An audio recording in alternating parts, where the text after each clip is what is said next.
Hello, this is Dr. Grande. Today's question is, can I analyze the controversy surrounding Nikki Phillippi? Just a reminder, I'm not diagnosing anybody in this video, only speculating about what could be happening in a situation like this. If you enjoyed this video, please like it, subscribe to my channel, and consider supporting me on Patreon. I'll put the link to Patreon in the description for this video. I'll start with the background, I'll move to the controversy, then offer my analysis. Nikki Phillippi is from Santa Clarita, California. She and her husband, Dan, moved to Nashville, Tennessee a few years ago. The couple has a son named Logan. At the time making this video, he is 1 year old. Nikki operates a YouTube channel that has about 1.3 million subscribers and is typically viewed about 500,000 times a month. Although at the time of making this video, she has one video that's being viewed more times than average. I'll get to that when I get to the controversy. Nikki's YouTube channel is like a lifestyle, beauty, family channel combined, I guess. Here are a few video titles that I think capture the idea behind her channel fairly well. My House Tour, Healthy Back to School Lunches, My Shower Routine, My Morning Routine Winter Edition, $20 Makeup Challenge, and What's in My Purse Spring Edition. There's not really a whole lot that stands out to me in her videos. In terms of like controversial statements, there was one Q&A where she talked about being skeptical about vaccinations, suggesting that people who believe that vaccinations are effective need to do more research, which essentially is saying that she doesn't like what the actual research indicates, so it's an excuse to believe whatever one wants to believe. That was certainly a red flag, like perhaps pointing to some type of conspiratorial thinking, but in general, Nikki really didn't seem to have extreme points of view expressed on her channel too often. She mostly stayed with the lifestyle, beauty, family channel format. In addition to a presence on YouTube, Nikki is active on other social media platforms like Instagram, although at the time of making this video, it appears as though her other social media accounts have been set to private. Now moving to that one video I mentioned before that was getting viewed a lot, it is titled, We Have Some Really Sad News. The video was released on May 3, 2021. This brings me to the controversy. I'll start by providing a summary of the video.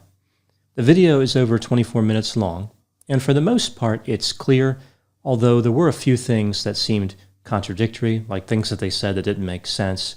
Most of the video is Nikki and her husband Dan sitting down and talking directly to the audience. At the end, she's on camera alone. They tell the story of how they put down their bull terrier named Bowser.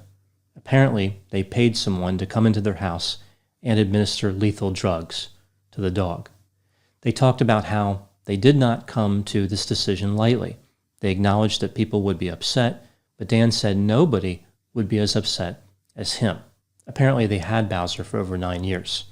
At some point when Bowser was a puppy, he was attacked by another dog and was traumatized. There was some type of change in his personality. He did not do well when in contact with other dogs. He apparently injured a couple of other dogs.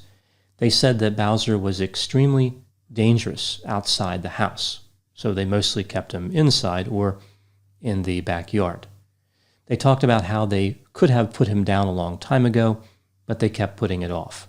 More recently, relative to when they released this video, their son Logan tried to take food from Bowser, and the dog bit Logan on the face, apparently causing a minor injury. The couple claims that they contacted the Humane Society to inquire about finding another home for Bowser, but they were told that it wasn't going to happen. The dog had been with them a long time, the aggressive behavior was unacceptable, there was some problem with liability, like the couple would be liable if Bowser injured the next owner.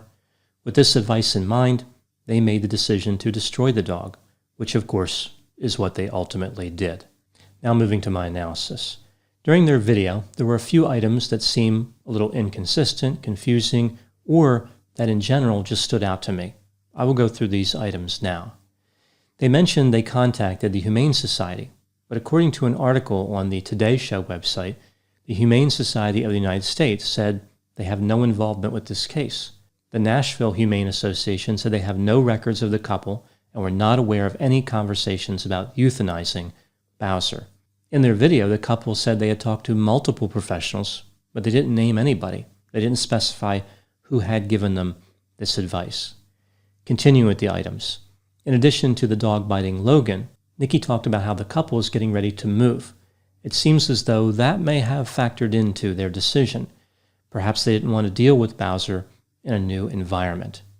The way the couple described the dog's behavior almost made it seem like it was the dog's fault and/or caused by the trauma the dog experienced. There was no mention of personal responsibility on their part. Why didn't they hire a trainer? Why didn't they address these long-standing behavioral issues when they arose?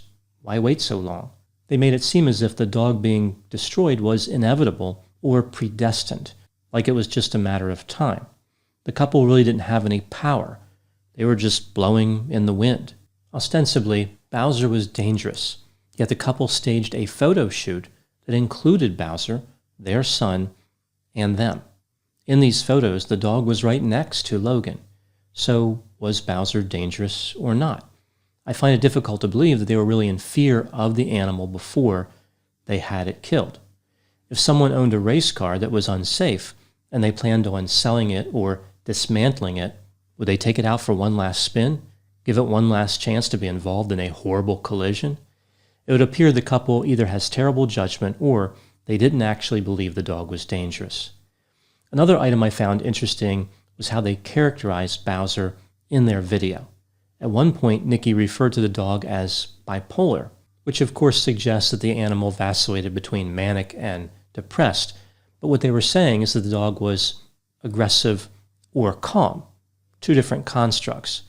It was almost like the couple couldn't decide how they really felt about the dog. They had trouble describing their feelings. In one moment, they're making it seem as though they're being terrorized by Cujo, like when Bowser ran his head into the fence in their backyard. And in another moment, it's like he's Lassie, a lovable and helpful dog. The next item is Dan's reference to the movie Old Yeller. Spoiler alert for the 1956 book and the 1957 movie Old Yeller. So in the movie, a dog named Old Yeller defends a family from a rabid wolf and gets bitten in the process. The dog is shot and killed by its owner, Travis, because of the rabies. Travis actually tried to not kill the dog.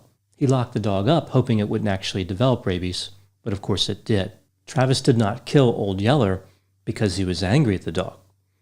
The way that Dan talks about it in the video, it was like he was suggesting he was angry at Bowser and he wanted to take him in the backyard and shoot him.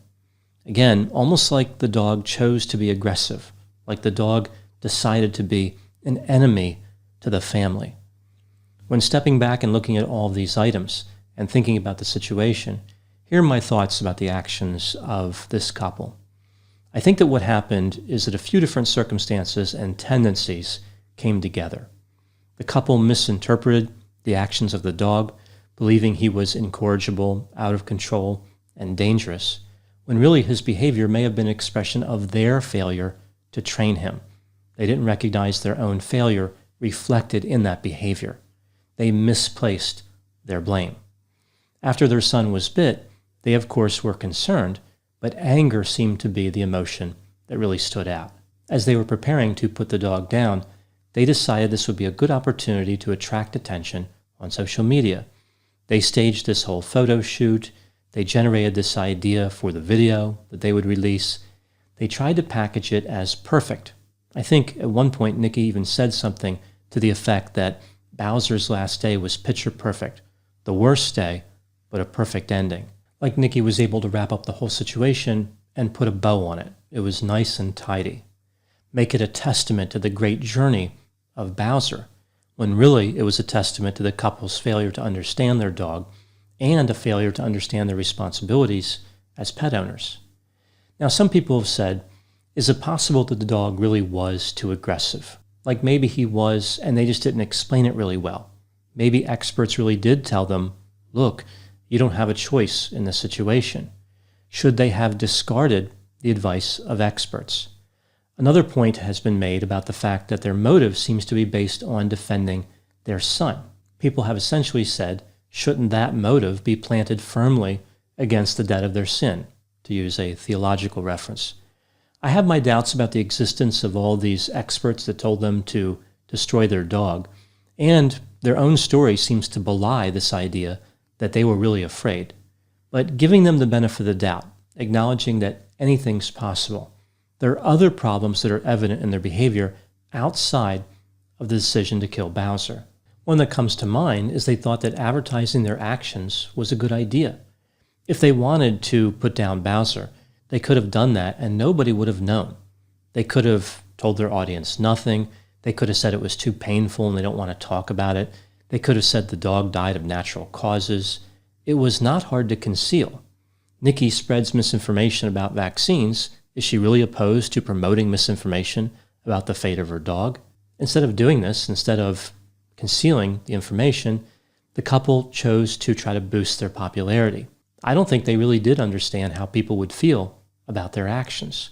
I think they really believed that people would look at the circumstances, at their decision, and say, "You two are heroes," or "What a touching experience. I'm so happy for Bowser's magical journey that ended in his unnecessary death." I don't think it ever occurred to them that many people are dog owners, and many people have lost their dogs.